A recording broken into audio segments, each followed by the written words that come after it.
சேலம் மாவட்டம் அரியலூர் என்ற ஊரில் சின்னத்தாயி என்ற 88 வயது பாட்டி வாழ்ந்து வர்றாங்க. தன்னுடைய கணவன் இருந்ததுக்கு அப்புறம் இந்த பாட்டி தனியாக ஒரு வீட்டில் வாழ்ந்து வர்றாங்க. இந்த பாட்டி சரியா 2025 வருஷம் ஜனவரி 27ஆம் தேதி அவங்களுடைய தலை துண்டிக்கப்பட்டு அவங்க வீட்டு அருகே தலை தனியாக உடம்பு தனியாக கிடக்குறாங்க.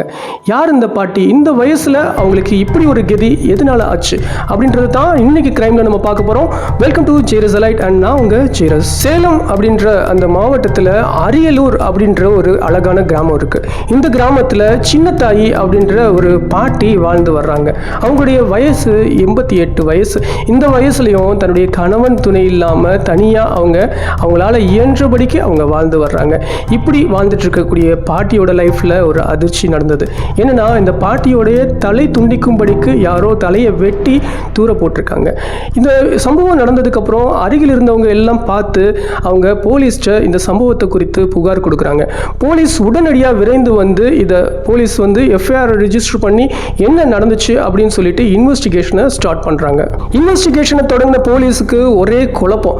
என்னன்னா, 88 வயது நிரம்பிய பாட்டியை கொல்றதுக்கு என்ன மோட்டிவ் இருக்கோ அப்படின்றது தான். அந்த பாட்டி வீட்டை சுற்றி பார்க்குறாங்க. அருகில் எந்த வீடும் இல்லை. கொஞ்சம் தொலைவில் சில வீடுகள் இருக்கிறத அவங்க நோட்டீஸ் பண்ணுறாங்க. அப்போது சிசிடிவி கேமரா எங்கேயாவது அருகில் இருக்கா அப்படின்றத அவங்க செக் பண்ணுறாங்க. அப்படி பார்க்கும்போது பாட்டி வீட்டுலேருந்து கொஞ்சம் தள்ளி சிசிடிவி கேமரா ஒன்று இருக்குது. அதை போலீஸ் போய் செக் பண்ண ஆரம்பிக்கிறாங்க. அப்படி செக் பண்ண போலீஸ் அருகில் இருக்கக்கூடிய வீட்டில் ஒரு சின்ன பரபரப்பு இருக்கிறத அவங்க கவனிக்கிறாங்க. அந்த பாட்டி வீட்டில் அருகில் இருக்கக்கூடிய ஒரு வீட்டில் கிருஷ்ணபிரியா அப்படின்ற ஒரு லேடியும் தன்னுடைய மகன் +1 படிக்கக்கூடிய ஒரு மகனும் ரொம்ப பரபரப்பாக கிளம்பி தங்களுடைய ஜாமானெல்லாம் அவங்களுடைய காரில் போட்டுட்டு வேக வேகமாக அவங்க வீட்டை ஷிஃப்ட் பண்ணி போகிற மாதிரி பரபரப்பாக வீட்டை விட்டு கிளம்பி போகிறாங்க. இதை நோட் பண்ண போலீஸ் கிருஷ்ணபிரியாவுக்கு கால் பண்ணுறாங்க. கிருஷ்ணபிரியாவுக்கு கால் பண்ணி வர சொன்ன போலீஸ் கிருஷ்ணபிரியாவை முறையாக விசாரிக்கிறாங்க. கிருஷ்ணபிரியா வாயிலிருந்து உண்மைகள் கடகடன்னு கொட்ட ஆரம்பிக்குது. அவங்க என்ன சொல்கிறாங்க அப்படின்னா, சார், நான் என்னுடைய கணவன் இறந்ததுக்கு அப்புறம் என்னுடைய மகன் +1 படிக்கிறான். அவன் கூட தான் நான் வாழ்ந்து வந்துட்டு இருக்கேன். சம்பவத்தை அன்னைக்கு நான் வேலைக்கு ஹோட்டலுக்கு போயிட்டு திரும்ப நான் வீட்டுக்கு வந்தேன். அந்த நேரத்தில் என்னுடைய மகன் வர்றதை பார்த்தேன். அவனுடைய சட்டையில் ரத்தக்கரம் இருக்கிறத பார்த்து, என்னடா இது ரத்தக்கரம் அப்படின்னு சொல்லிட்டு அவனை உலுக்கி நான் கேட்கும்போது அவன் என்ன சொன்னான் அப்படின்னா, சின்னத்தாயி பாட்டி என்னை கூப்பிட்டு, டே தம்பி, உனக்கு தான் அப்பாவும் இல்லை, உன்னோட அம்மாவும் டெய்லி ஹோட்டல் வேலை பார்த்துட்டு எவ்வளவு கஷ்டப்படுறா தெரியுமா? நீ சரியாவே படிக்க மாட்டேன்னு சொல்லிட்டு என்கிட்ட புலம்பி அழுவாடா.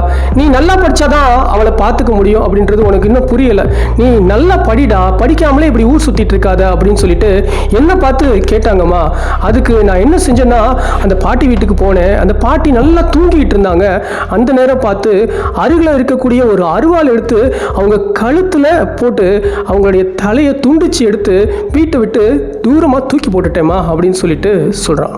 இந்த வாக்குமூலத்தை சொன்ன இந்த கிருஷ்ணபிரியாவை சேலம் பெண்கள் சிறையில் அடைக்கிறாங்க.